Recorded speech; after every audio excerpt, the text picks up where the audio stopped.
is the greatest day that ever was. It's kind of how you have to start this.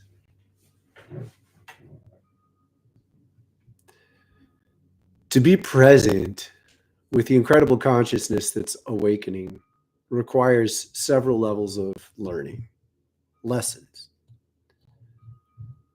We've covered so much, and I'm going to have to start talking to you as if you understand. So we begin today with a new deep theme. Oh, geez, you gotta bring the others along, because I'm going to be talking to you as if you understand much of what we've been doing. This is my invitation to you to step it up, know who you are, and answer the questions. Answer the questions before they're asked. Fill people in, point them to the videos that I've shared that help and bring them into a deeper understanding. Explain it yourself. Share, mentor. It's time to go deeper.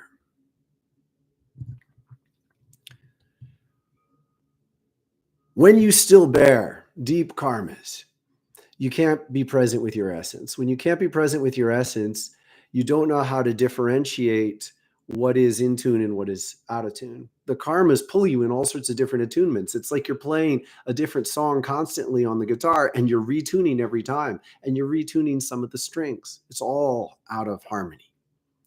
To be present with the essence is to be in tune with the sun and the earth. And the sun and the earth tuned within yourself brings spirit and soul together. Let it be this simple. When you do this, you can be pure light within yourself. To be pure light within yourself ultimately enables crystalline consciousness on the earth. Christ-aligned consciousness. This necessitates that your mind be able to embrace the true potentials. Now, true potentials in this regard start simple. You have to let yourself be the person who can channel life through yourself into others. Ultimately, this is the Holy Spirit of the earth. This is the Christ within you. It's not meant to be extreme and out of reach by any means. But it starts that way within a world that's deeply attuned on entirely different frequencies. So the world around you day to day is tuned in many different ways. There's not just like one basic misalignment. There's lots of them, and they're all incoherent, and you likely don't even notice how often you're changing attunement depending on what context you're in, who you're talking to, what room, what energy holds the room, and how empathically you just sort of go in and shift gears. You don't even notice. So this is what happens when people are far from our true potential. Part of that is because it is a natural gift of those who are deeply attuned that you can change easily. This is part of the mysterious and magical nature of waking up. You become much more empathic. You become it. Now, I'm not too keen on this sort of like I'm an empath term, because it's a resting space. We've discussed these. It's a temporary phase in a certain way where you become very receptive, which introduces you to the ability to change a lot. But when you apply this to a world in which many people are together, what happens at first is the empathic people are tuning to what is. They're tuning differently. So you're changing to this, to this, to this, to this, to this. So something very magical is happening right in front of everyone's face without people noticing. It's kind of amazing. Because at first, empathic people don't fundamentally alter the basic alignments in the world. They change between them. So rather than bringing one basic attunement with you wherever you go and fighting and being unable to enter certain environments, now you're able to enter all sorts of environments you really realistically couldn't have been comfortable in before. I can go into all sorts of environments and tune differently to just, if not fit in, at least be okay. But after a certain point, this becomes dysfunctional. You don't want to have to keep changing. You want to be able to channel a fuller, deeper, more loving world. But if you do this, you're bringing a lot of challenge into the environment that you enter, because you are raising whatever consciousness of karmic influence is out of balance for them. You're raising it to the surface. Now, there's a reason Jesus was willing to knock over money tables. The point is that there's a certain basic flow that's not supposed to have a toll gate. This is free. This time is free, and I teach you what I'm learning. I share at the edge of what I learn. And this is the mandate. Give the purity. When you refuse to embrace the gift of this, you cannot allow your mind to tap in directly. Now, that could be okay. That could be too much. That could be too much for you. You might want to slow it down. Learning to slow things down is the less on. The lessons turn you down a bit. You spend time learning about the mechanics, the spiritual balances, the rhythms, the math even of spiritual transformation and awakening itself. And when you apply the mind of a past and teach it how to tune in to the rhythms and the truths and the pillars of change of the future becomes present. One of the most basic gifts of this is that your mind becomes so consciously present that as soon as you put a thought into existence, it takes on quite a life. And this is a lot to cope with. It can be necessary to stay in lessons for a while because you need to chill this power out. To be able to just put a thought into existence and watch it flourish, it's daunting, and it needs to be daunting. And this is the crystalline consciousness. And so the first thing a lot of you have to do is recognize you've been learning this already. You're tapped in directly. You are.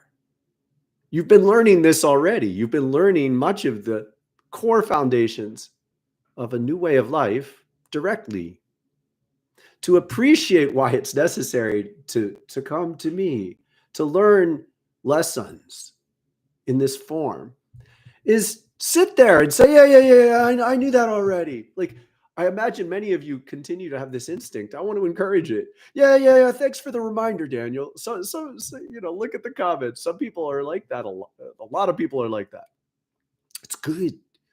It's how you're supposed to be. Yes, I know. You're getting this stuff directly. When we chill out together and literally chill it out, we're slowing things down. This is not meant to be the highest vibe of experience you have. It's meant to be intense, but also a little bit of a space where you can try to put together what you're learning. Recognize that many of us are doing this together, and it's a very different experience when you do this with others. 25 years ago, when I first began to 25 back in my day,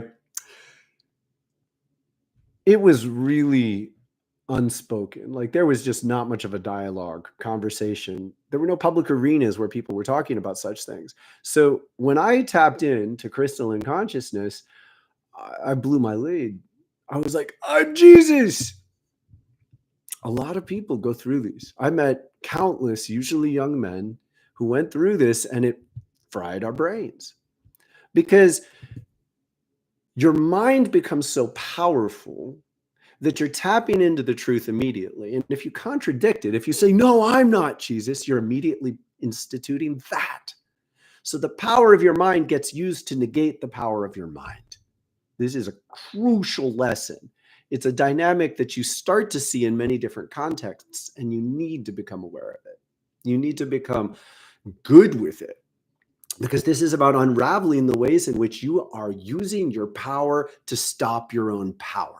And this is kind of where it starts. You have to say yes. You have to say yes. Now, having said that, I strongly encourage you to say yes in community. When you say yes in community, you're learning a simple lesson. We're learning this together. There are others like you.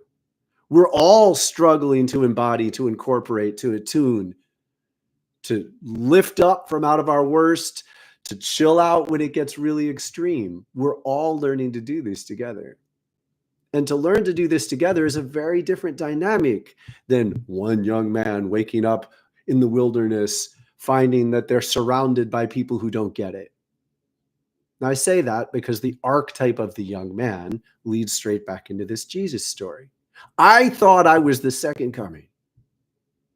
Now, I did actually get over it pretty quickly because I recognized the dichotomy of, wait, if it's true for me, it's supposed to be true for others. And then it's like, oh yeah, well, I am. We are. We are. So it's not a contradiction. You have to be able to take in, I am Christ, without negating it. You don't negate it. You say, I am Christ. Oh, then consciousness. I am crystalline consciousness. And you work with this. You say yes, and then you learn. You go into less ons. You say, whoa, that's really intense. I want to stay balanced. I remember the last time I took this in, I kind of went off the deep end. I didn't sleep for 4 days. So I'm working with this inner dialogue because I'm imagining many of you might have it. Recently, it's been a long time since this has unsettled me, like 15 years. So the lessons that I have to give you are profound. I'm telling you right now, I do charge money for things. And it's not a contradiction. I don't charge for the worship, for the sharing, for the sacredness. And if anything, I would like to do more worshipful times, more times when I'm guiding a sacred space for many. But when you need help individually, you can sign up for a session and you can pay me. I could pull you right out of the depths. I would suggest that many of you would be most blessed if you called and signed up for a session when you're at the peak of a manic time. And I'll warn you ahead of time. I might say you got to wait 4 or 5 days. You have to be able to wait a week.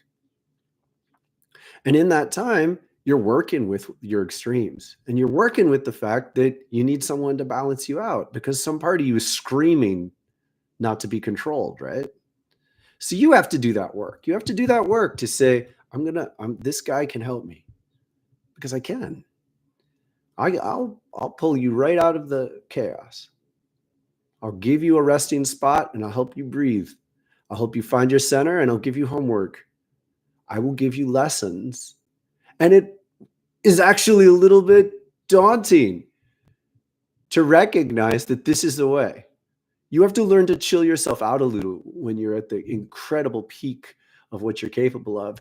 And there's a part of you screaming not to surrender, screaming that you don't want to go back, screaming, refusing. And that's kind of the problem because you are desperately afraid that you're going to lose this incredible truth that you're tapping into, that you're going to lose this incredible love that you finally access, that you know is true, that you know is real, that you know is you. And you won't, but you got to chill it out. And I'll help you. And the gift of this is I have every desire for you to be your absolute best. I have every desire for you to let the deepest, strongest currents of crystalline energy course through you. I want you to be someone who can walk through the town you live in and bring peace wherever you go. I want people to see you when you're ready. I want you to be able to put your hand on their heart and bring them into coherence, even deepest of healings. I want miracles to work through you. And I know a lot about what it takes to center yourself and be prepared to normalize this, make this part of your world, part of your life. You must be open to remembering so much of why you're doing this. And it can take time. It needs to take time. Needs to. You do this all at once, it don't make sense. It's just too much. Remembering the personality that you've been developing over the course of many lifetimes. The reason we do lifetimes, plural, is so that you can go deeply into a certain way of being and then stop it. You get this? Be present with this. The reason you go deeply into a lifetime and then you end it, you die. Gaia does not have to kill us off. It's not necessary. She knows how to keep these bodies going for a very long time. There are plenty of contexts in which these bodies, something very, very similar to these bodies, last for hundreds, thousands of years. It's normal here on Earth. It happens, but not during this era, specifically because we're wrestling with terribly difficult lessons, and many of the ways human beings end up becoming are not wanted. You don't want to be who you are for hundreds of years. And let's be honest, admit that you don't have perspective. You don't have perspective. I have an easy time admitting I don't have perspective to know whether I'm in tune enough to say, yeah, let's let this one ride. I'd like to keep this one going for 700 years. No, I pray. And when I speak with my guidance and they say, that's not what you want, I say, okay. Like, I don't argue with them. I respect the guidance I get on these themes. And it's very, very empowering to do that, because the subtle boundaries that you need to help cultivate are not just for you. We are shaping human consciousness. Now, I want you to get a little bit excited about this. You are participating at the edge. We're dancing at the edge of what's possible. I was asked quite a while ago, do you want numbers or do you want edge? I was like, no doubt, I want edge. I want to be at the fringe of what's possible and then bring that into normal. All my prayers when I was young was like, just go further. I didn't give a shit if anyone was following me. I just go deeper. I want to learn more. Well, I went right out of the line and I loved it. It was very exciting to do that.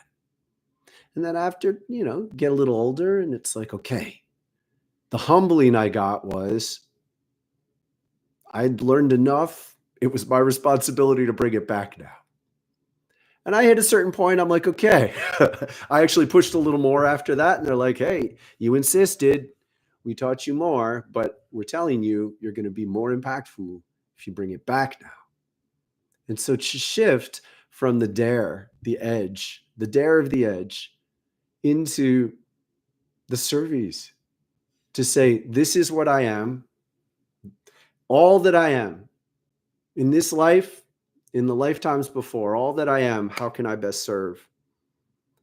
God, essence of this earth, please continue to put me in the best position to serve. Of what I am, from what I am, with what I am, holding what I can, releasing what is necessary, channeling what is possible, balancing with a dance, with a song that helps us to get along in the rhythms of crystalline consciousness. Help this to be true. Help this to be true in a way that is good and true for my family, in a way that is beautiful and inspiring for the incredible range and depth of life that is possible for me and those I love.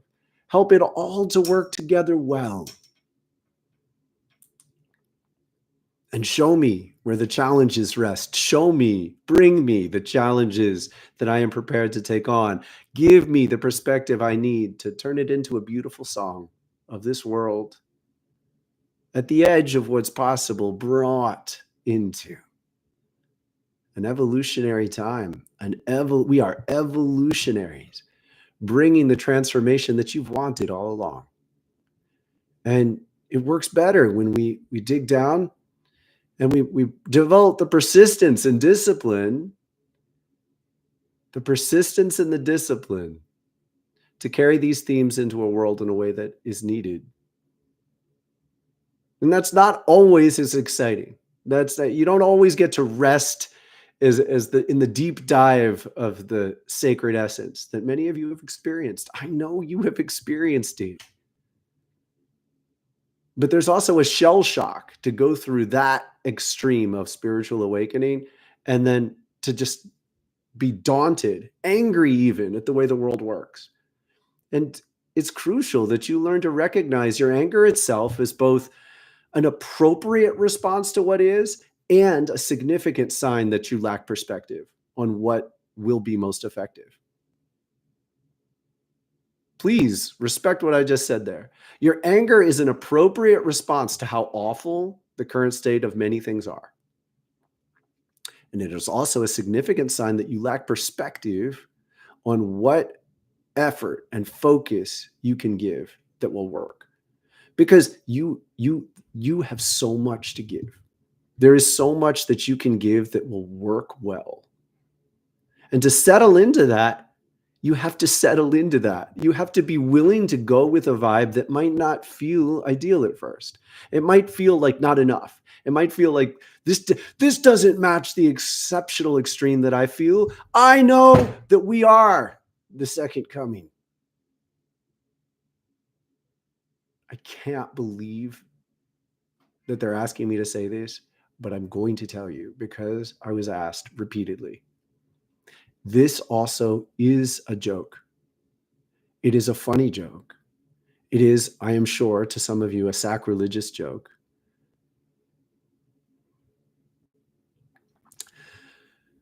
Let those who have ears hear. You imagine what you really want. You don't imagine anything you don't want. When you imagine what you don't want, it's your responsibility to restrain it. When what you don't really want has oomph, you restrain it. And you set terms. You set clear terms, strong terms to channel energy into the true desire that you want to share in life, the desire you have for the life you really want. And you be consistent about this. And then the first is like, shall we say, bait for what you really want.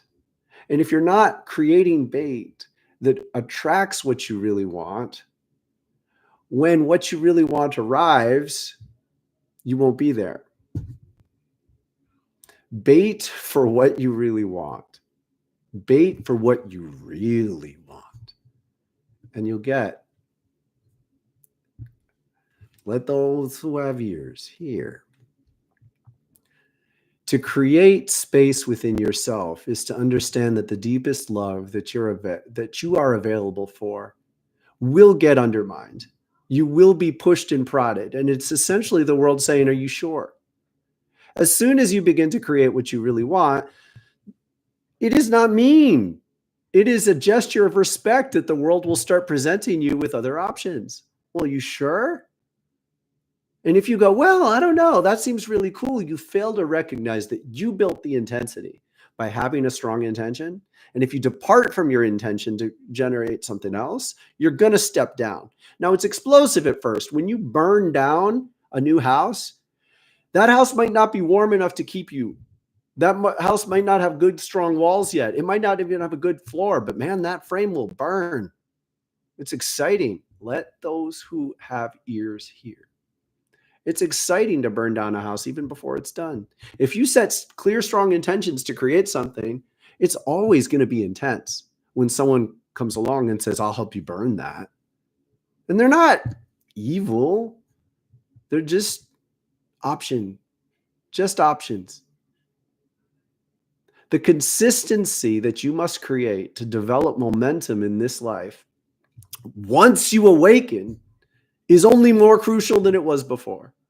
Because the second I begin to imagine an idea, an intention, a possibility, as soon as I put my attention on something, it vibrates. I feel it right away.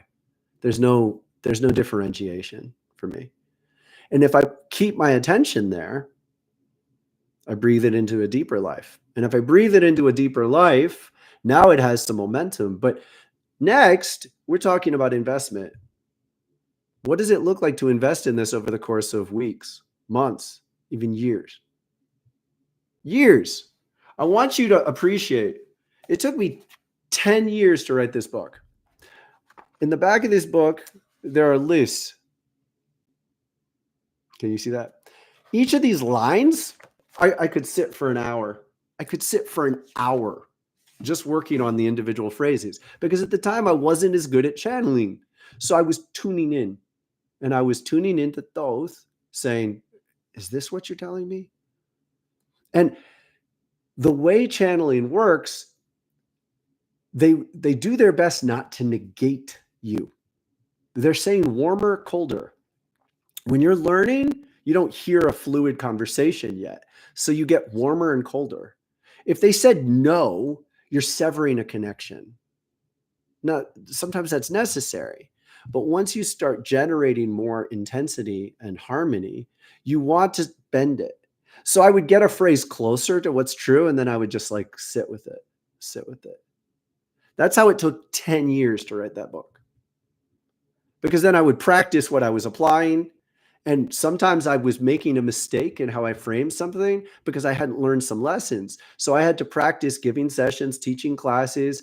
And over the course of time, my mistakes would emerge and expose themselves. And I'd be like, oh, I see. And I would reframe the words because I could now hear more clearly. This is nothing. This is nothing in the grand scheme of things. Many people take lifetimes plural, just to create a particular vision.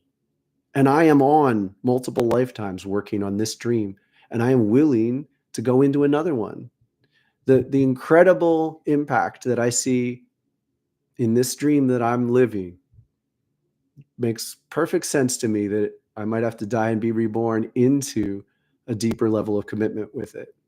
I've had to agree to that for quite a while in order to make this work. And they keep it vague whether some of the things I see are going to happen in this lifetime or in the next. It's not supposed to matter. And you have to be able to think this way in order to let the crystalline energy keep flowing. You have to. As soon as you contradict it, as soon as you say, no, that's ridiculous, well, you've contradicted it. Now you're negating an energy flow. I do not want to discourage you from saying no. You need to learn to say no. It's crucial. Just understand the ongoing impact. If you maintain a no against a force that's really positive,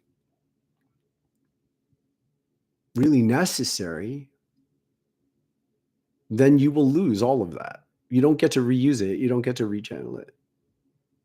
When you feel a strong attraction for someone, particularly when you're not used to it, that can be channeled immediately through sexuality or romance, marriage even. Oh my God, this is a soulmate. Because you've never hit those thresholds of intensity before. You've literally never felt that intensity before. So it falls into a category of that must be this.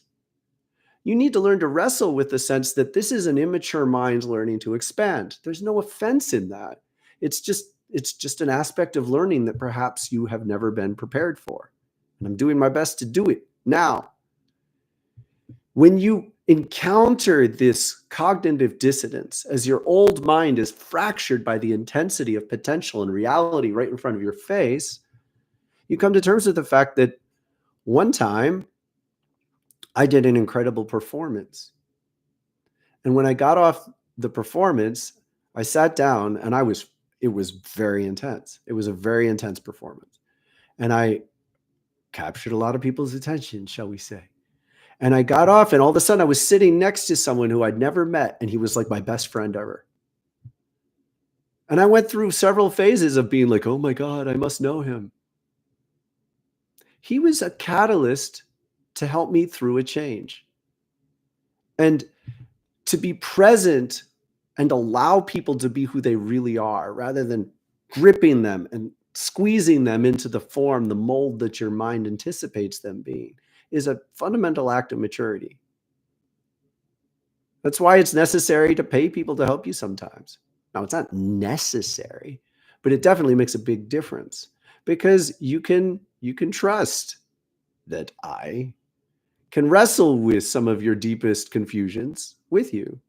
And it's like, yeah, I know how to do that. But it's work. It's quite an extraordinary amount of work. And someone can blast me with their expectations that I'm this, this, or this, and I'll be like, chill out. Not slow it down. It's what I'm here for. There's a whole world of lessons that you have to navigate in order to learn to be at peace with this depth of awakening. And I want you to be excited about them. I want you to be the cause for getting up in the morning, the inspiration to want to continue to dream, the motivation to get on a walk because the energy is surging and you want to stew and brew and find and remind yourself of who you really are. And you're willing to dedicate a great deal of time because you know you're in a whole new world. And that's what you need the most, is to know, to trust, to fully trust we really are in a whole new world. We're not going back. We're not going to slip into the patterns that make you feel deathly inside. We're not going to allow you to believe in yourself as someone who has to be subservient to the wrong forces, as someone who needs to give in to letting your mind and heart be dominated by sickness. We are here to help you believe in yourself as someone who can transcend that pressure, wherever it may be, wherever it comes from. Someone who can transcend it and remain within whatever environment you're in until it's really time to leave. Because you can do this. You can do this wherever you are. Make a transformation. Make a transformation that allows the new currents of divine crystalline energy to move through you. And be restrained enough to take a break. Weave in self-care. Weave in discipline. Weave in a little bit of a yoga break that we're going to take in a minute or two. I try to aim for 3-3-3. I often miss it. So in a minute, that's what we're going to do. I would like you to think, if you are going to jump up, I want everybody here to have a challenge that you're working on. Now, you can do a challenge in two ways. If you're working on a fixed challenge, like a yogic pose, then if you're within range of it, you can just go and try, right? But if you're not close enough, that's frustrating. It doesn't give you anything. So then you identify what's an exercise, something you can do 10 times that will build strength in that area. So do that. Now you know that the exercise you're doing in a minute will build strength to do this pose that you can hold for a minute. It's a beautiful dynamic. And I encourage you to say, what are you building towards? What are you working towards? What can you do 10 times that will help you get there? And 10, 12 should be like, you can't do more than 12. You just can't. 10 needs to really get your heart up, get the blood flowing, inspire you. So what am I going to do? 3, 3, 3, 3. All right, fine. I want to do this thing in crow. So I'm going to work on that. You choose what you're going to do.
Martha, thank you for being here.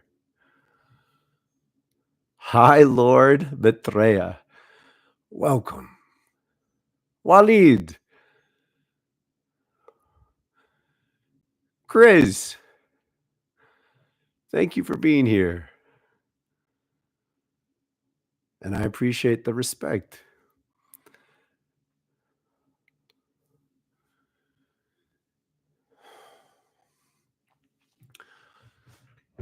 There are multiple ways consciousness can work. What I've been asked to share, I'm going to have to flow with because it's one of those things that's easy to second guess for me.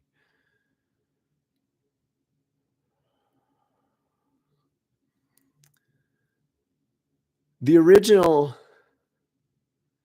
Giza pyramids were generating a spirit and a soul energy and bringing them together. So understand, that's taking energy from deep within the earth and bringing it into a vibrational presence that we can embody in our bodies. Now, this is not necessarily terribly complex. Just consider there are lots of vibrations in your body, many. And you could live in a simpler form with fewer vibrations. And then when you're introducing new vibrations, how do they integrate? To understand how this works more effectively, it's good to know something about music. So one of the most fundamental things about music is you can have what's called a low C and a high C. They're called the same note because they're in patterns that are just double and half. So this is a low C, or this is a low C, half of it, and then half of that, and then half of that, and then half of that. They're all called a C. But the shorter the wavelength gets, this is a longer wave, this is a shorter wave. The shorter the wavelength gets, the higher the note sounds. So one of the simplest ways to integrate energies is just make sure they nest like that. So you can take a really, really, really high frequency and just find a frequency that you're kind of able to be present with. It could be double, double, double, double, double, double, double, double, double that. It could be a lot of doublings. Just make sure the math works out. The significant factor here is if you take the range of frequencies, like for instance, your eyes see between a range of frequencies from red to violet, right? So that is not actually, there's not that much of a difference between those frequencies. They're not even twice as long. Violet is not even twice as long as red. It's a little less. If you want something to feel normal in your experience, it has to interact with the other things in your experience. So if somebody was to take a certain frequency of light and show it to me, it might just not look good. It just might be a color that I'm like, I don't like that color. And the reason I don't like that color is it doesn't actually harmonize with most of the other colors I like.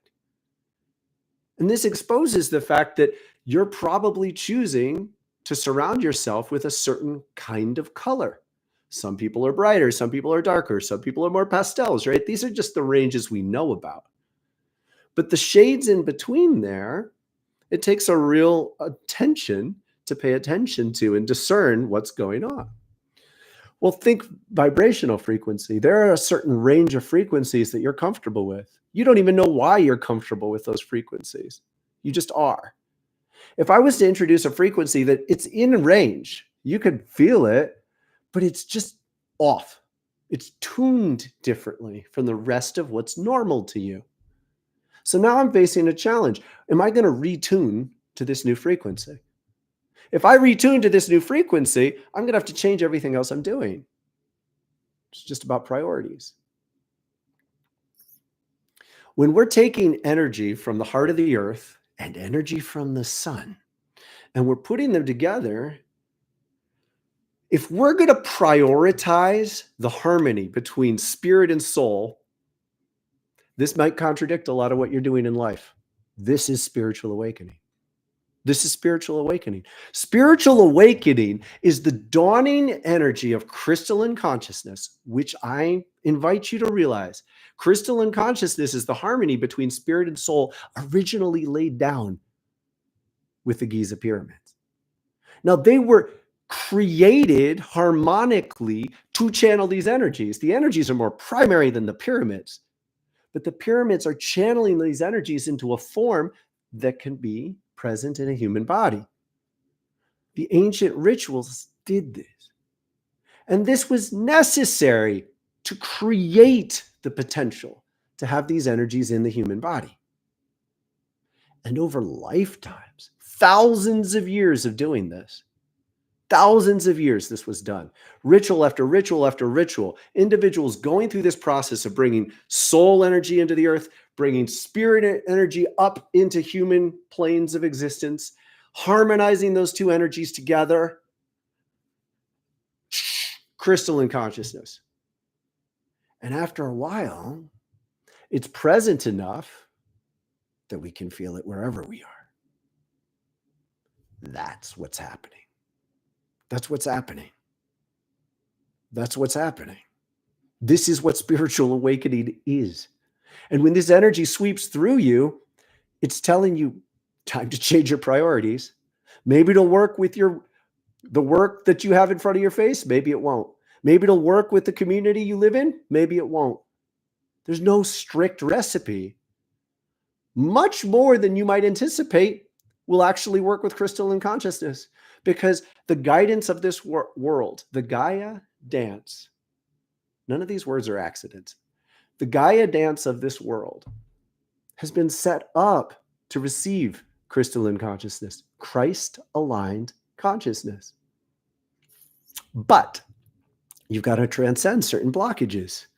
If you say, I am something, you're creating a frequency.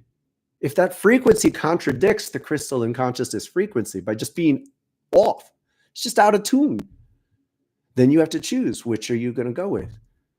So many of you have developed intricate and even amazing ways of coping with the multiple pressures you're under. They're unique to you. You love that about yourself. I know you well enough to know this. You love that about yourself. You don't want to let it go because it's been medicine to you in relation to the turmoil and trauma and confusion you've been facing. But sometimes you have to go further. So sometimes you have to let go of your own coping mechanisms in order to tune to pure crystalline energy. How? Well, start by wanting it enough.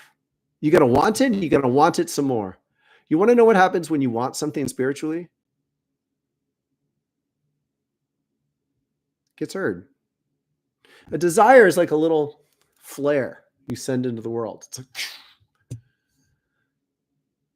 gets heard.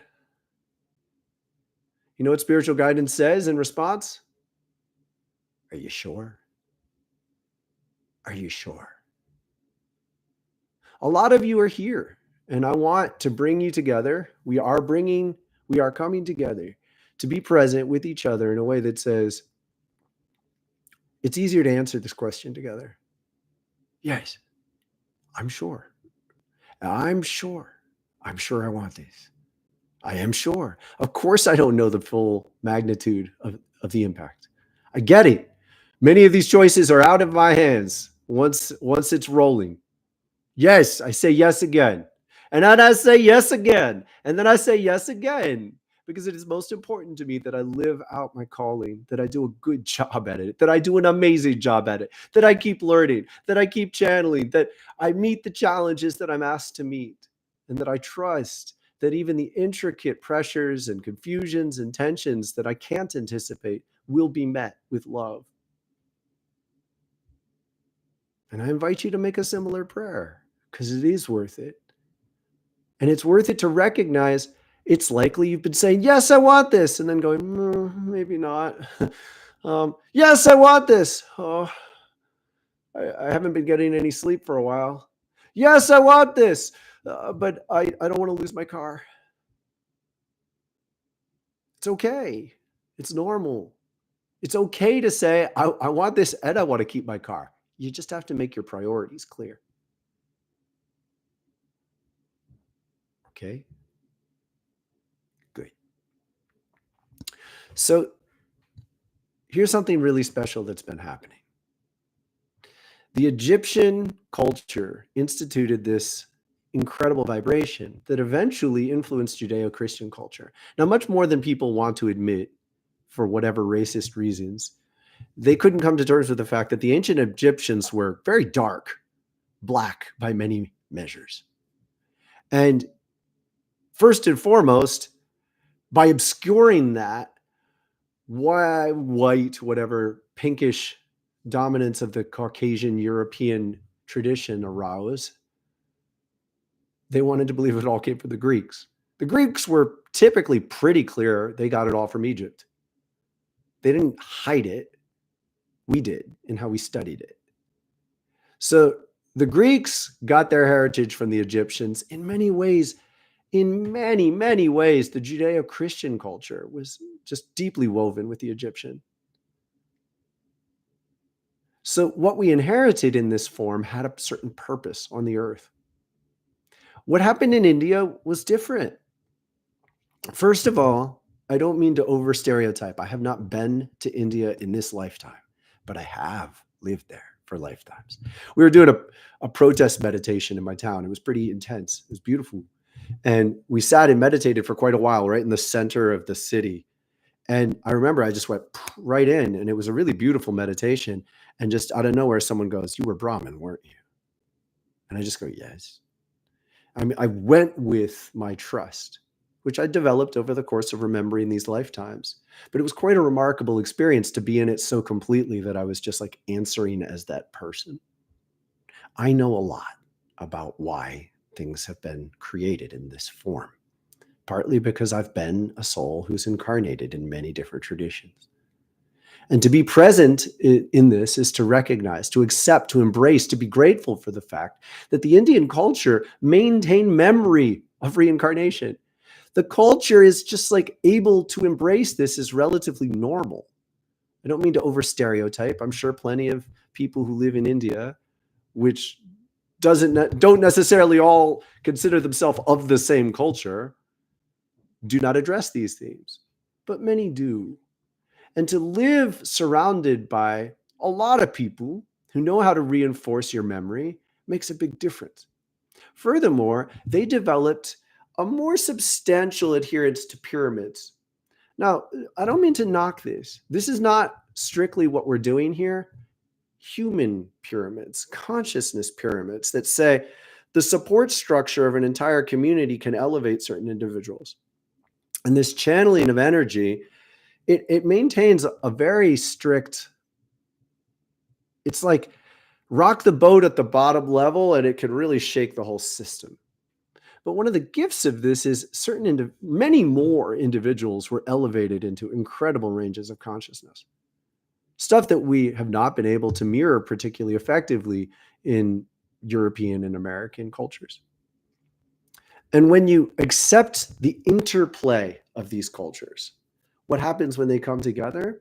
We get something just phenomenal. It's medicine for this time. And I'm saying this as a simple way of encouraging you to integrate the yoga. The yoga is influenced by both Egyptian and Indian traditions. The 12 chakra system we're using they used it in Atlantis and Egypt with simple modifications. This is a simpler version. Okay. The version we're working with expands into what they were using. So to integrate these it's medicine for your consciousness. So you don't have to freak out. At the very least, start that way. I can't tell you how many times, like I go through the course of my day, I watch some stupid videos. I still make this mistake. Not as much as I used to. I still do it. I watch stupid stuff. I get it in my head. I'm empathic. I tune to it too much. I have conversations. I forget myself a little. And by the end of the day, I'm just like, man, I got 3 rabbits singing a bad song over here, some stupid video singing a song here, like all these different vibrations that are incoherent. Heart, crown, throat, sacral, nose tip, solar plexus, diamond eye, lungs, root, chin, navel, third eye, heart, feel it, crown, feel it, throat, easy, Feel it. Sacral. Feel it. Nose tip. I'm just waiting until I tune in and feel it. Nose tip.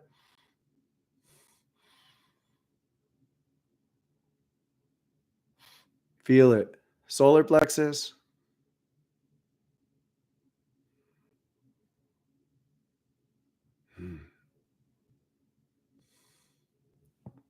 Feel it. Diamond eye. Oh, easy. Feel it. Lungs. Woo. Feel it. Root. Hey, good job, people. That's ice. That root. Feel it. Chin. Feel it. I am trusting today. Navel. Feel it. Third eye. Feel it. Heart. Now, I do that for a reason. By doing it twice, first time I'm reminding you, and I want you to be able to go that fast. Sometimes that'll dissolve the dissonance. The second time is something, this is why you need to learn how to do this on your own. Because when you give yourself space to wait, sometimes it takes 4 or 5 breaths.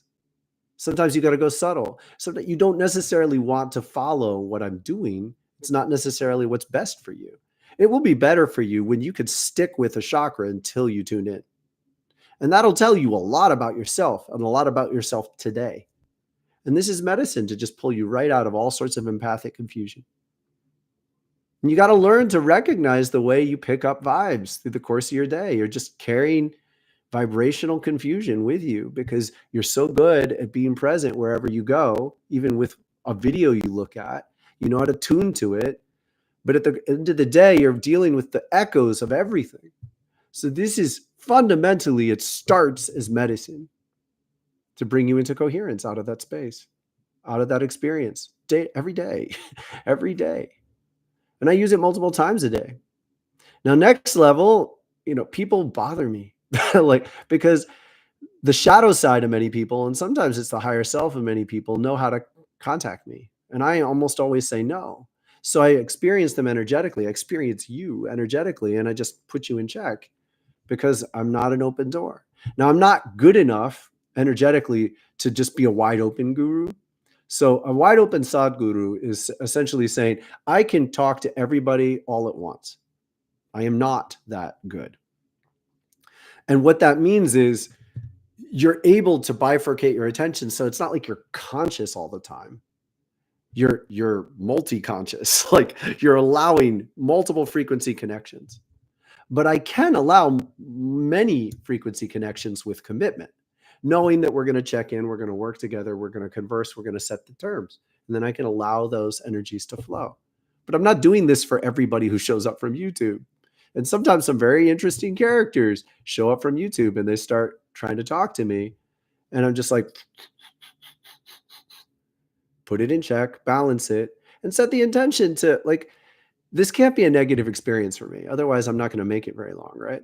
So if I have to constantly be deteriorated by people bothering me telepathically, then there's just a severe limit to how much I can do. So I have to somehow get a blessing out of it, or at least a neutral experience. And I do. These kind of lessons, you have to learn them quickly. And one of the best ways to practice that is with the key ring. The key ring teaches you how to change your focus, tune in, check in really quickly. What's going on in my crown? I just got a very clear overview of what's happening in all my chakras. My nose tip was the least effective, which is frustrating because I got up early. I did a great yoga practice. I just had some nuts and raisins. I liked my coffee. I don't want to believe my coffee. Oh, I ate. It really was. I ate some sugar last night. I didn't have sugar for all of Lent. And see, I'm knowing this about myself now. I didn't have sugar for all of Lent, and it was awesome. I used sweetener. I used honey and maple syrup, but I didn't have sugar. I didn't have ice cream or cookies or cakes. I didn't even do scones. And then I just came out of it. It was just my birthday. I had some leftover ice cream. Last night, I had some of it, and I didn't need it. And I was grumpy afterwards, and it's fried my nose. And I can tell my nose tip was the hardest one for me to tune. And that was a significant part of the problem. and I'm remembering this out loud. I'm showing you how I do these. I just checked in on all my chakras. I know this is where I was weakest. Now I think about it on purpose to change it. Now, the other one that was challenging was my solar plexus. And I don't know why that was challenging. Okay, so I tune in and I immediately see an energy that's a little bit out of place. I tune into that energy. This is how fast it can go for me. I tune into that energy and I get a lesson that I was taught yesterday. So I remember learning this lesson yesterday. And the lesson was essentially be present as you change because you're not ready to fully focus your intentions. The next step for me is to be aware that I have more options than I thought. So if I just go into the past and try to make things real that I used to imagine, I'm going to miss the fact that I'm entering a new phase of potential where certain things are going to be possible that I hadn't even anticipated. So my next step in my solar plexus is to bring my awareness, settle into this new phase. I've got a lot of things that need my attention anyway. Don't rush for a new idea. Settle into this new phase and pay attention to what is now possible without making a commitment for a little bit. And now my solar plexus is very focused because I just did that work to focus it. Boom. I do this every day. Using the 12 chakra system in this way is next level.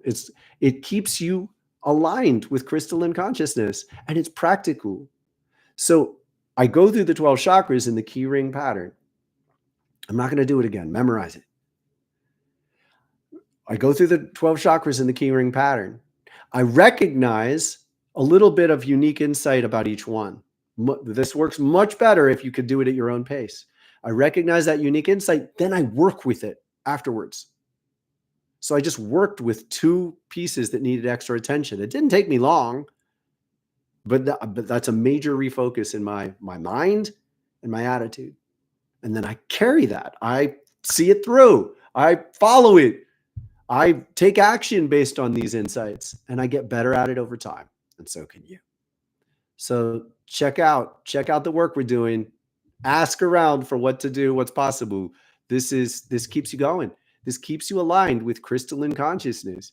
And it's fun. It's practical. It's inspiring. It's fun. It is literally magic every day. Your chakras are magic every day. It never ceases to amaze me.